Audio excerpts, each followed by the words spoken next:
L'homme qui, quand il sort de chez lui, le matin à 7 heures du matin pour travailler, et qui n'avait pas assez d'argent pour s'assurer tout risque, sans rentrer dans le hukm des assurances, eh bien il trouve sa voiture brûlée.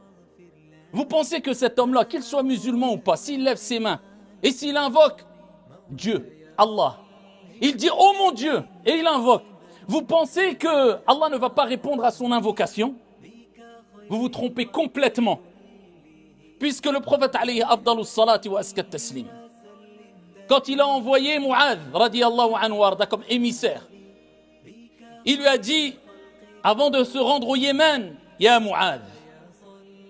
Donc il l'envoie pour prêcher la bonne parole. Mais il lui donne des recommandations.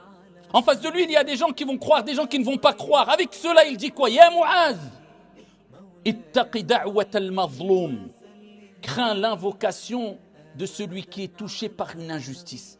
Quelqu'un qu'on a, comme on dit, on a hagar, à qui on a fait du mal, qu'on a frappé, qu'on a privé de son droit, qu'on a opprimé, dont on a menti sur lui, on a calomnié. Attention! Celui qu'on a volé, qu'on a brûlé sa voiture, la liste est longue. Ittaqi da'wat al-mazloum. Crains l'invocation de celui qui est touché par une injustice. Il dit alayhi salatu wassalam, فَإِنَّهُ لَيْسَ بَيْنَهَا وَبَيْنَ اللَّهِ حِجَابٌ.